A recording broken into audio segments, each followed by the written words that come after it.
खुदावंद यीशु मसीह का फ़ज़ल और उसका रहम आप में से हर एक पर हो। कोई गवाही देगा खुदा का कलाम ज़िंदा है। खुदावंद यीशु मसीह मुर्दों में से जी उठे। खुदावंद यीशु मसीह का लहू हमें तमाम गुनाहों से पाक करता है। ऐ मसीह रहम कर, ऐ खुदा रहम कर। ऐ खुदावंद यीशु मसीह की सलीबी मौत के वसीला से अब हम दुश्मन इब्लीस से,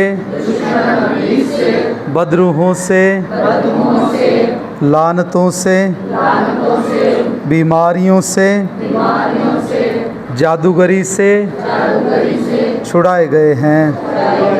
हमारा बदन पाक रूह का मक़दिस है और खुदा का पाक रूह इसमें बसा हुआ है। हम दुश्मन के रूबरू इस बात का ऐलान करते हैं कि अब हम यीशु मसीह के वसीला से पूरे तौर पर महफूज हैं। आमीन। ज़बा किए हुए बर्रे का खून कलीसिया की ईमानदारों की हमेशा मुहाफ़ज़त करता आया है। आमीन। और बाइबल मुक़द्दस में लिखा है, और उसके बेटे यीशु का लहू हमें तमाम गुनाह से पाक करता है। Praise God. सो हमारी पाकीज़गी जो मंसूब है वो खुदावंद यीशु मसीह के कफ़ारे से है। Praise God. सो आइए मुक़द्दस कलाम में से आज जो उन्वान है ये बड़ा ही ख़ास उन्वान, और मेरा ईमान है आज का जो कलाम है वो हर एक शख्स के लिए होगा। It is going to be for everyone, क्योंकि उन्वान बड़ा दिलचस्प और ख़ास उन्वान है कि इन बातों को संजीदा ना लें। Don't take them serious. क्या उन्वान है जी? Don't take them serious. कुछ बातें तो ऐसी होती हैं या होनी चाहिए ज़िंदगी में जिन्हें बहुत संजीदा लेना चाहिए, लेकिन कुछ बातें बाइबल मुक़द्दस में ऑप्शन खुदा के कलाम के मुताबिक दिया गया है कि इनको ट्रैश बॉक्स में डाल दें।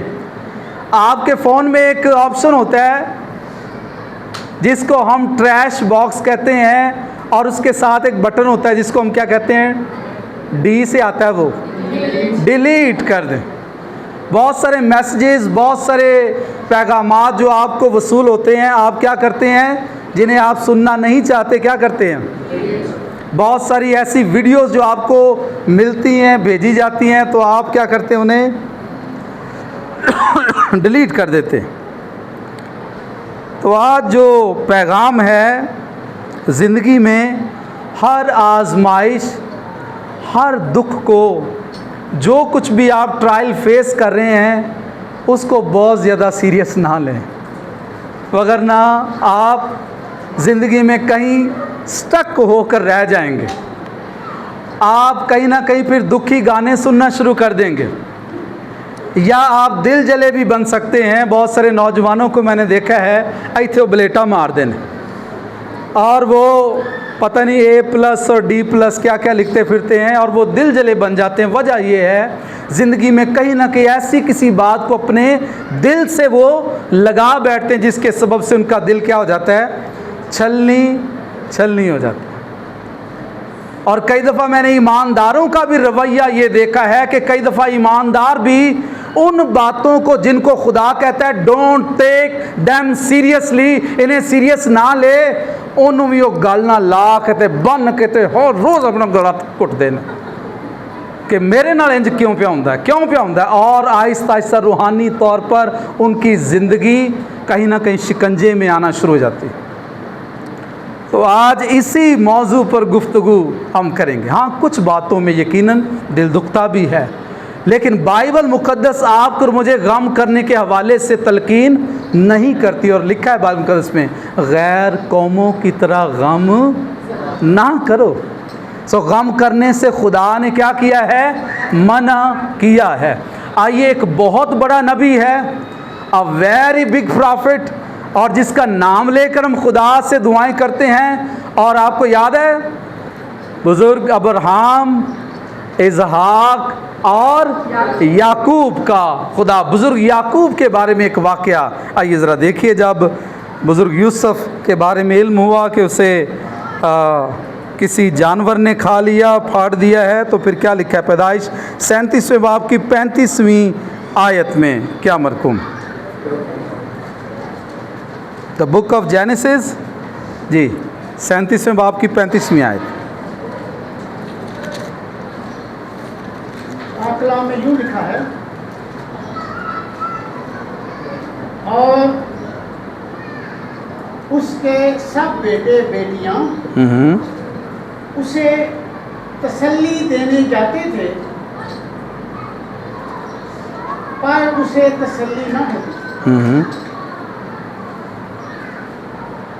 वो यही कहता रहा कि मैं तो मातम ही करता हुआ कब्र में अपने बेटे से क्या मिलूंगा। सो उसका बाप उसके लिए रोता। आमीन। देखिए, कुछ गम, कुछ चीज़ें हमारे साथ नेचुरल हैं, आंसू भी नेचुरल हैं, हमारे साथ हैं।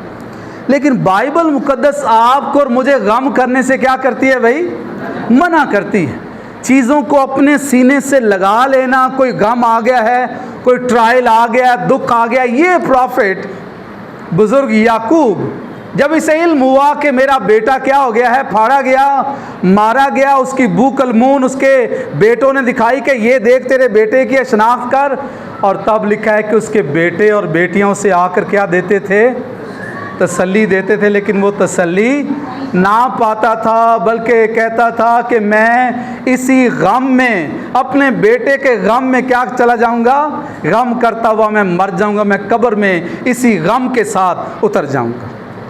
कई दफ़ा ईमानदार भी बहुत सारी चीज़ों को अपने साथ, अपने सीने के साथ लगा लेते हैं, गम खाना शुरू कर देते हैं। आइए, एक और भी प्रॉफिट है जो गम करता है। एक बड़े बादशाह के लिए उसने गम किया और खुदा ने फिर मुदाखलत की।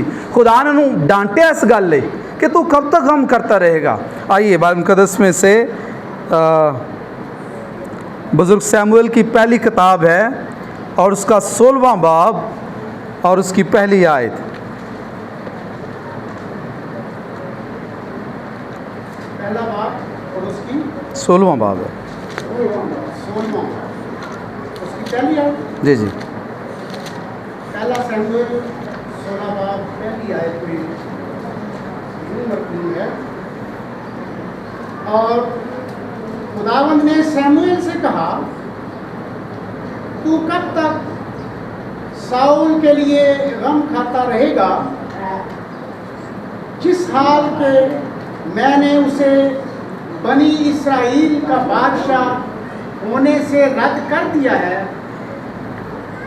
तू अपने सींग में तेल भर और जा।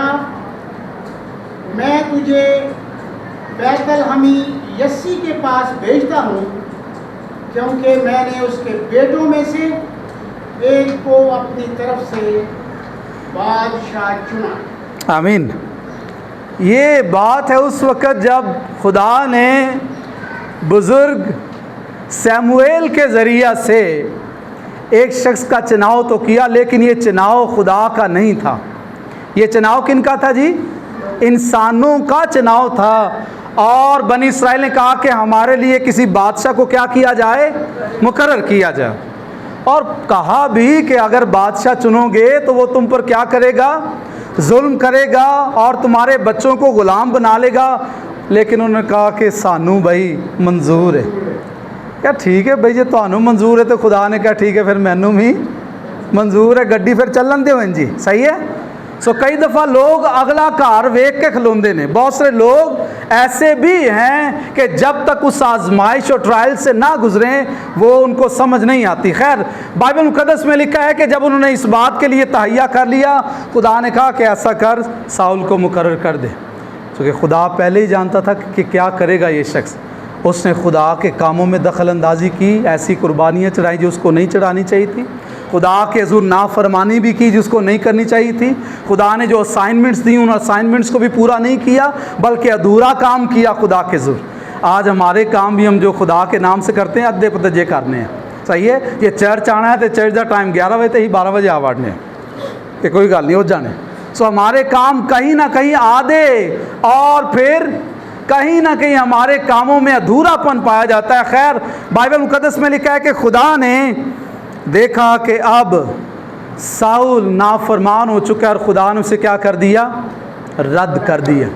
सोचें कि अगर खुदा किसी को रद्द कर दे, इंसान रद्द कर दे, परवाह नहीं है। सही है, कोई कंपनी आपको रद्द कर दे, मसला नहीं है।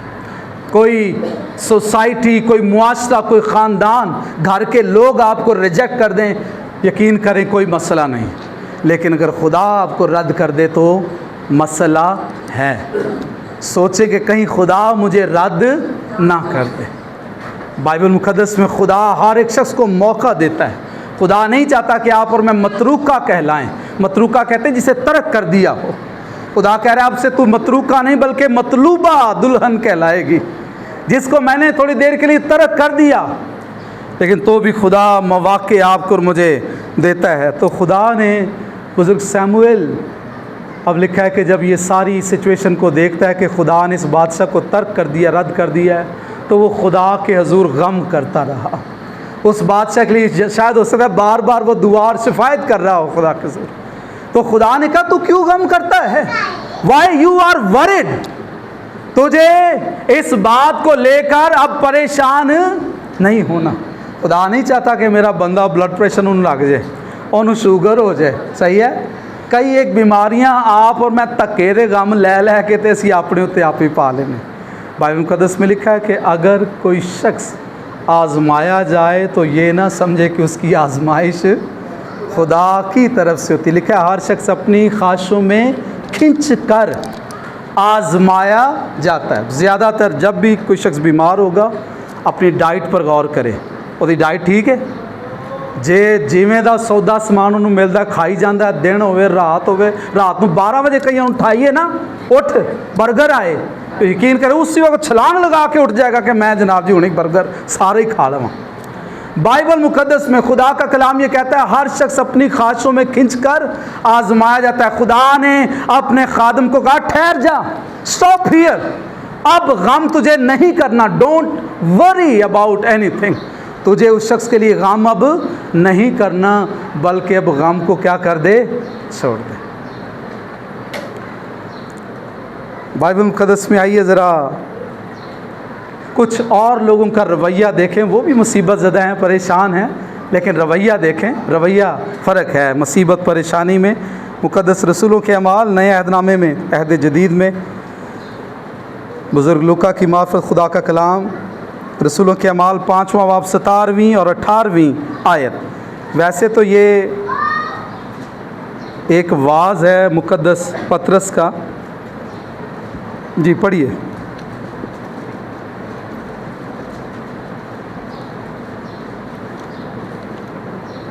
फिर सरदार काहिन और उसके सब साथी जो सदूकियों के फिरका के थे हसद के मारे उठे और रसूलों को पकड़कर आम हवालात में रख दिया। बाइबल मुकद्दस में लिखा है जब रसूलों ने मुनादी करना शुरू की तो उनकी मुनादी में ख़ास पैगाम क्या था भाई, बताइए ज़रा जल्दी से। रसूलों ने जब मुनादी की उनके मुंह में खुदा ने कौन सा कलाम रखा था जी? शाबाश। बाइबल मुकद्दस में याद रखिए रसूलों के मुंह में हदिया और चंदों का पैगाम नहीं था। रसूलों के मुंह में खुदावंद यीशु मसीह की सलीब का पैगाम था, और वो यही कहते कि यीशु मसीह के खून के वसीला से तुम्हारे गुनाह बख्शे गए हैं। खुदावंद यीशु मसीह हमारे गुनाहों के वास्ते मर गया, दफन हुआ और तीसरे रोज मुर्दों में से जी उठा। उनके मुंह में ये पैगाम है। और जब ये पैगाम फकीयों, फरीसियों, यहूदियों ने सुना तो लिखा है कि उन पर FIR काट दी। FIR इतनी तगड़ी काटी कि वाह उन्होंने मारा कुटिया और कैद खाना के अंदर डाल दिया। जब कैद खाना के अंदर डाला गया, इतने में ऐसा हुआ, वहाँ एक बुज़ुर्ग शख्स था जिसका नाम गमलीएल था, फरीसी था, शरीयत पर अमल करने वाला शख्स था, इची बीची पर वो अमल करता, लेकिन था बड़ा दानिशमंद। उसको ये बात पता चली कि कुछ लोग यीशु मसीह की बाबत गवाही देने वाले हैं, उनको गिरफ्तार किया गया है। अब जब ऐसा हुआ कि अब अदालत लगी हुई है, तो गमलीएल ने कहा इनको ऐसा करो, थोड़ी देर के लिए बाहर कर दो, इन्होंने बाहर कर दो। आइए ज़रा इसकी निकालिए, 34वीं आयत से हम पढ़ेंगे। यहाँ पर क्या लिखा है जी, 5वें बाब की।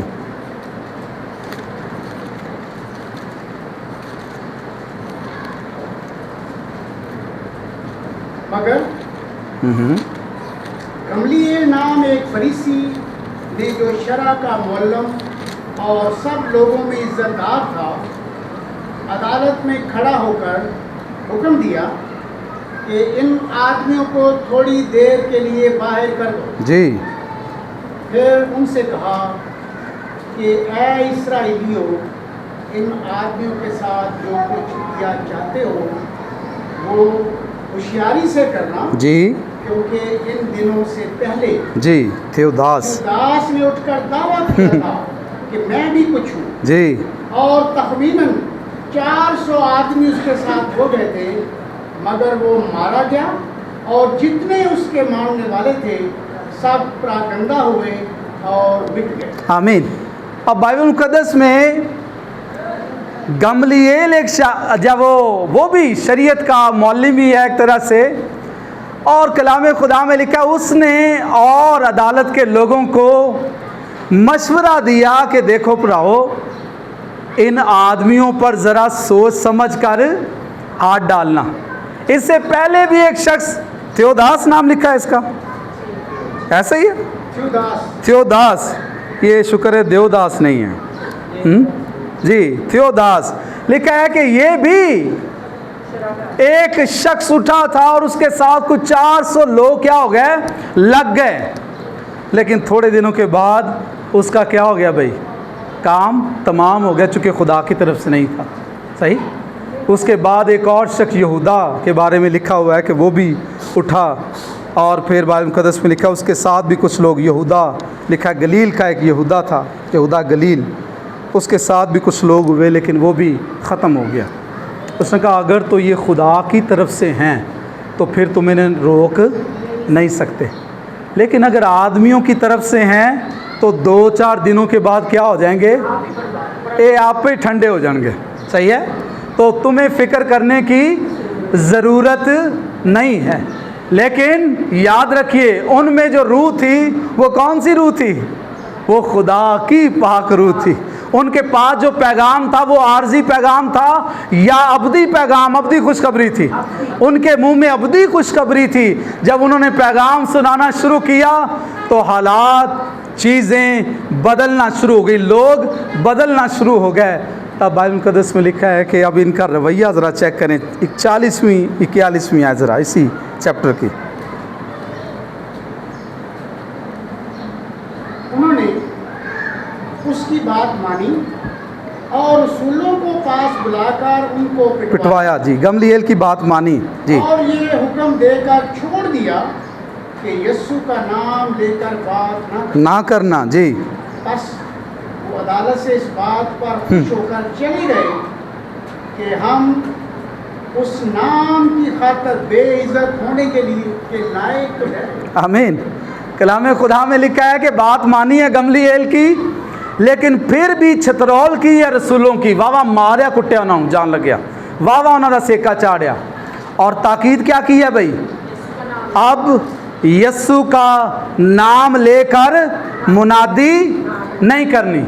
और अब रसूलों ने आपस में एक दूसरे को देखा तो वेख के गल की आंदे ने, खुदा का शुक्र है कि हम उसके नाम की खातिर बेइज्जत होने के लायक तो ठहरे हैं। जे कोई घट दे वाला हुंदा ते वो की कहंदा, परां छड्डो हैं। एक तो खुदावंद का काम कर रहे हैं तो धक्के दी लान तान और छितर प्लेट और FIR हम पर काट दी गई है। ये कौन सी खुदा की बुनियादी है कि हम खुदा के नाम पर बेइज्जत हो रहे हैं, हम परेशानी उठा रहे हैं, हमारे बच्चे पीछे रुल रहे हैं और हम यहाँ पर कैद में और जेल खाना के अंदर हैं और हम पर तरह तरह के इल्ज़ामात लगाए जा रहे हैं। बाइबल मुकद्दस आपको और मुझे इसीलिए समझाती है, सिखाती है कि सारी बातों को सीरियस नहीं लेना। अब हमने जिन बातों को सीरियस ले लिया है, पता वो कौन सी हैं? ये हुंदा कौन है मैनू गल करने वाला?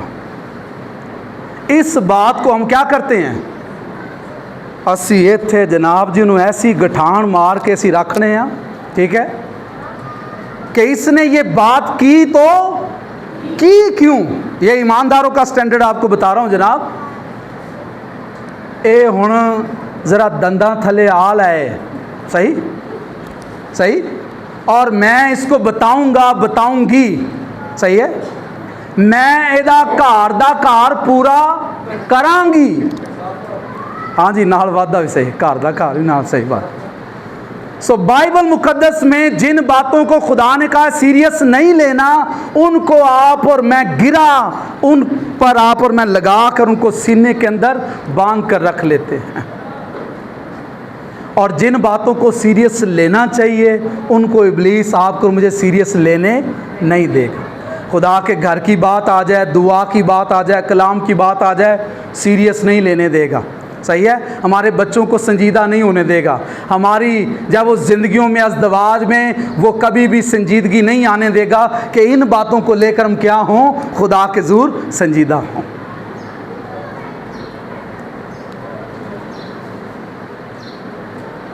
आइए ज़रा आगे चलते हैं, खुदा के कलाम में से एक और वाक़या देखें। बुज़ुर्ग अय्यूब की किताब है 5वां बाब और उसकी 2री आयत। अच्छा, कुछ ईमानदार मुँह तो कुछ नहीं आते, कुछ तो खैर बहुत कुछ आते हैं, लेकिन कुछ ईमानदार मुँह से कुछ नहीं कहते, लेकिन एक और बात उनके साथ होती। कौन सी? अय्यूब 5वें बाब की 2री आयत।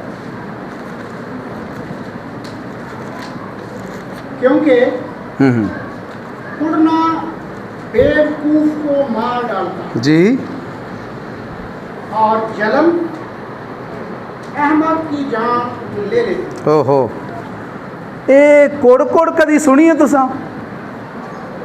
हैं? ये ऊंची आवाज़ से नहीं होती, ये मुर्गी वाली मैं नहीं कह रहा भाई। ये जब इंसानों में आ जाए, जब किसी की फितरत बन जाए, तो ऐसा शख्स क्या करता है, वो अपने आप से बातें करना शुरू कर देगा। वो बार बार रिपीटिशन पर वो बार बार लग जाता है, बार बार उन चीज़ों को वो रिवाइज करता रहता है, बार बार वो चीज़ें उसके ज़हन में घूमती रहती हैं और उसको टॉर्चर करती रहती हैं। अपने साथ ही वो बातें करता आपको नज़र आएगा, कुड़। और ये जब कुड़ होना शुरू हो जाए ना ज़िंदगी के अंदर, जब आप ज़ख़म को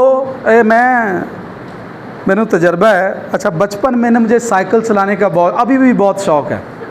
तो बचपन में साइकिल चलाने का बहुत शौक़ था, और अम्मा चूँकि छोटे बच्चों को नेकर वगैरह पहना के तो फिर छोड़ देते हैं, तो मैं किराए की साइकिल लेकर, तो मार्केट थी हमारे एक नज़दीक, तो वहाँ मैं जाता। तो अक्सर अब मैं सीख रहा था साइकिलिंग, तो कभी कभी रोड पर मैं गिर जाता तो इतने सट लग जानी गोडे के उत्ते, तो वो छिल जाता था।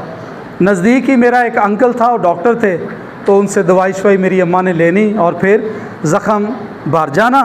लेकिन वो जिन्होंने ना पंजाबी खरींड बच जाता, तो जब मैं दोबारा साइकिल फिर कभी लेता और फिर से गिरता, तो खरींड जिहड़ा सी वो दोबारा उखड़ जाता सी। तो कई एक ईमानदारों के साथ भी, गैर ईमानदारों के साथ भी यही होता है कुड़कुड़ वाले मामले के अंदर ऐसा होता है, कोई बात आपके जहन में यहाँ आ गई है, यहाँ पर बिठा दिया इबलीस ने, वो बंदा फिर जख्म जे थोड़ा जा ठीक होया ना, जे किसी ने तुहानू वो गल दोबारा हिला दी है, वो खरींड फिर तो की हो जाना है। तो फिर जो खरींड इस तरह बजिया फिर उखड़ जाए ना, वो चो फिर लहू निकलना शुरू हो जाता। कोशिश करें जेड़े खरींड बज गए ने उन्होंने हील होन दियो। खुदा कह रहा है खरींडा नू फिर खरूंडे ना मारो, जब वो उखड़ जाएंगे आपको दोबारा से पेन के अंदर लेकर जाएंगे। और लोग कई दफ़ा इबलीस भी यूज़ करता है लोगों को, वो बार बार तुहाडे जेड़े बज्जे खरींड ने ना उन्होंने जाके वो छेड़न दे। इबलीस भी ऐसे जख्मों को जो हील हो रहे हैं बार बार आपको जाकर वो फिर से कहीं ना कहीं वो आपको तकलीफ़ पहुंचाएगा कि दोबारा से डिस्कशन हो, दोबारा से डिस्कशन हो, दोबारा से बात हो। और बाइबल मुक़द्दस में आज हमने जो बात सीखी है वो क्या सीखी है, जो मज़मून है वो क्या है कि डोंट टेक देम सीरियसली। मैं आपको बता रहा हूँ, अगर आप हर ज़ख्म को, हर बात को सीरियसली लेकर बैठ जाएंगे ना, तो फिर आप मंजिल से ओझल हो जाएंगे, आप मंजिल तक नहीं पहुँच सकेंगे। हाँ, कुछ बातें हैं जिन्हें बहुत संजीदगी से लेना है, लेकिन रूटीन में अगर चीज़ें आपको दुख दे रही हैं, पेनफुल हैं, उनको सीरियस नहीं लेना। खुदा ने कहा था बुजुर्ग साहब को, कब तक तू गम करता रहेगा, पना दफ़ा कर। पंजाबी चेंदी आंदे ने, सही है, रहने दे, छोड़ दे इस बात को, सही है, लेट इट गो, इसको पास कर दे। कोई गल कर गया तो खैर सल है, किसी ने कोई बात कह दी है तो क्या हो गया है, सही, लेकिन अच्छी आने यहाँ पे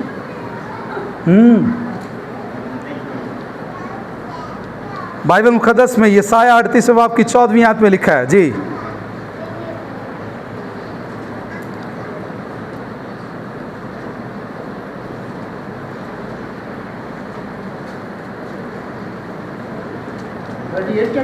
जी,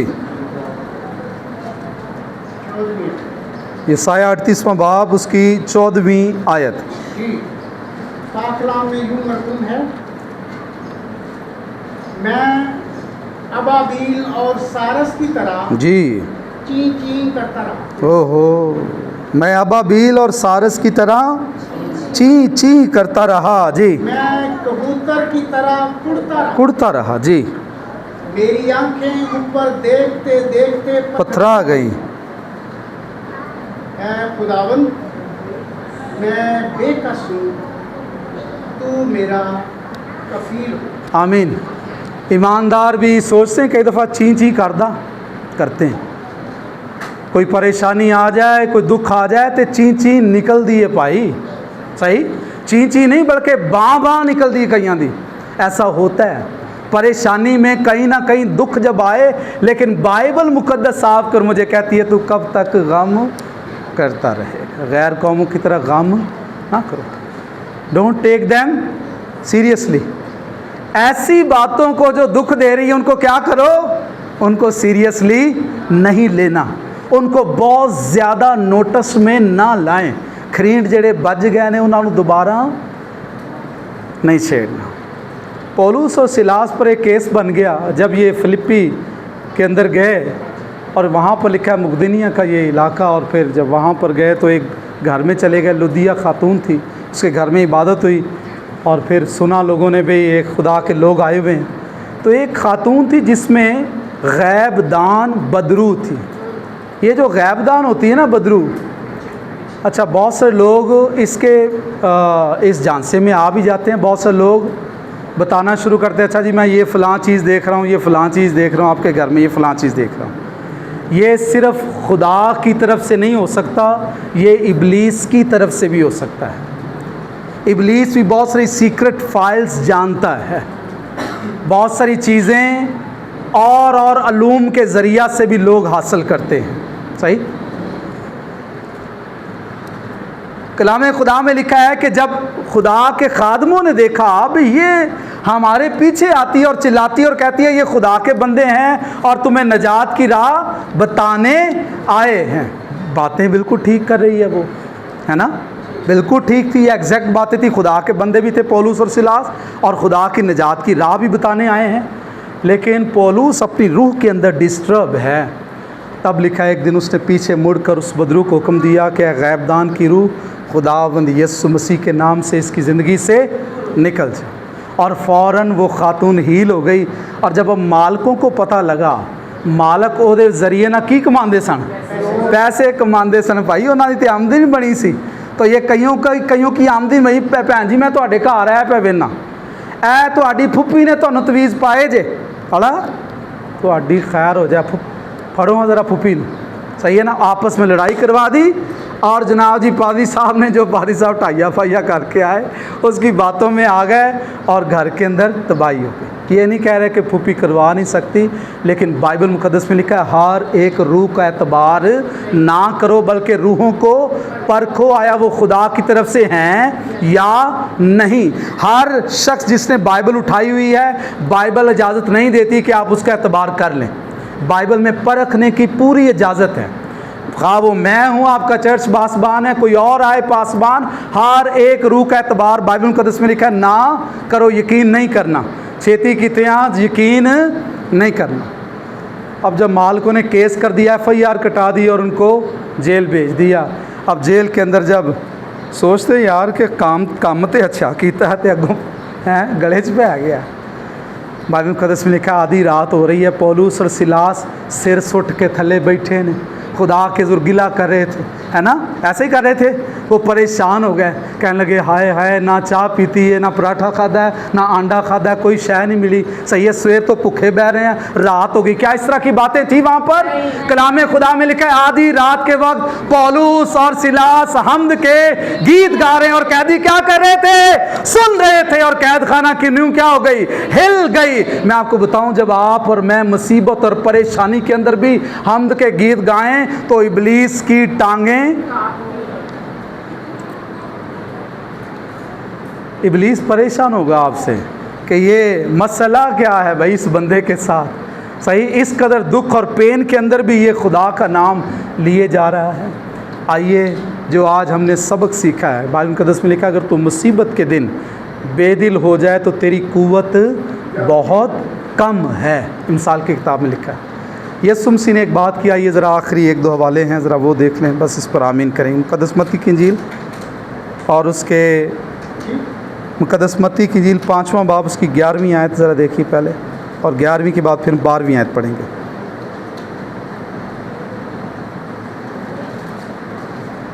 मत्ती 5 बाब 11वीं और 12वीं आयत। पहले 11वीं आयत पढ़ेंगे। जब मेरे सबब से लोग तुमको लान तान करेंगे जी और सताएंगे और हर तरह की बुरी बातें तुम्हारी निस्बत नाहक कहेंगे तो तुम मुबारक हो। जब मेरे सबब से लोग तुमको क्या करें भाई?